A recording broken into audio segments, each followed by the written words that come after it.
So Boyz-In-The-Hood is a perfect example of why you must speak life over your children and why you must speak life over yourself. And also, it's an example of why you don't hang around while somebody else does dirt.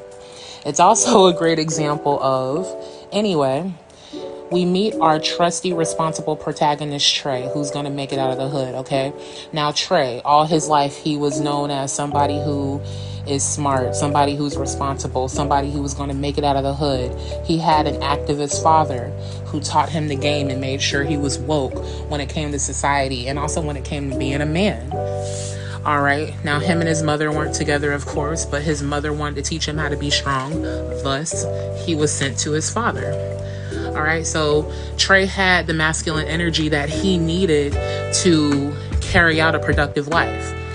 Then we meet his two friends. All right, now his one friend's trying to get a great football scholarship but has a baby, and his other friend is a hood guy, runs through the hood, violence, gangs, all that.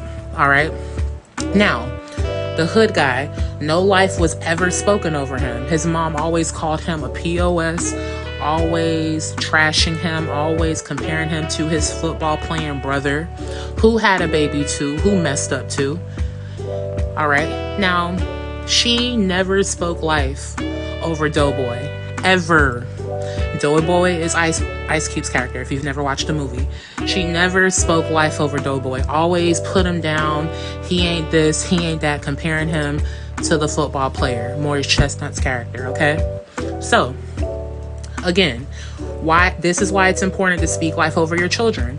She spoke life over the football player, but didn't speak life over Doughboy. Now, the football player ended up having a baby while in high school. Okay? Doughboy didn't. Now, him and Trey in the hood, as you watch the movie, you see the dynamic, okay? Trey's the responsible one who's going to make it out. The football player is going to end up playing football. He has a fine girl, has a baby. He's going to make the family a lot of money. Doughboy's going to stay in the hood and keep being a gangbanger.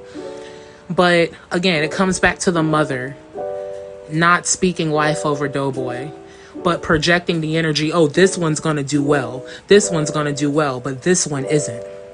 And unfortunately, she ended up living out those words. Now, what's his name? Lawrence Fishburne's character is a strong black male who teaches them about society and how to be woke. He's like the godfather of the neighborhood, but he's responsible with his peen. Remember, he said, I would get with her, but she talked too much. Bitter. He doesn't want to be around that bitter energy of the mother. Okay? Now, this was also important because it shows you Trey's vulnerabilities. It shows you who's celebrated and who's not. One's at the table playing games with his hood boys. The other one's being celebrated, being cooked for. Okay? That energetic dynamic can ruin your soul. What can you do with your life when your mother is always saying, oh, you ain't ever going to be anything? Look at Doughboy on the porch with his homies. He ain't ever going to be anything. What is he doing? On his mom's porch with his homies. What does he ever do? All he ever does is ride through the hood. Violence, drinking 40s, smoking. But again, his mother never spoke life over him. Ever. Since he was a little boy.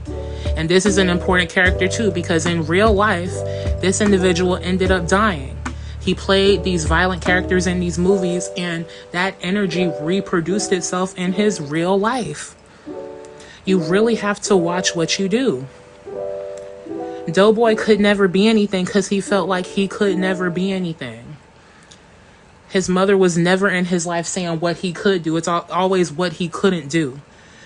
So he damned himself to the hood. All right? Surrounded himself by people with the same mission, people stuck in the same place. Now we know what happened here. Spoiler alert. Football player gets shot and killed. There goes her money. Never spoke life over, you didn't speak life over Doughboy, and now you ended up paying with your other son's life. You never spoke life over Doughboy, and you ended up paying with your other son's life. He couldn't give you that check. You only spoke life over him because he was a check. Now you got to raise a grandbaby. And now you've passed that grief on to another mother. Now his baby mama is going to be bitter just like you, raising a baby alone just like you, probably going to have another just like you.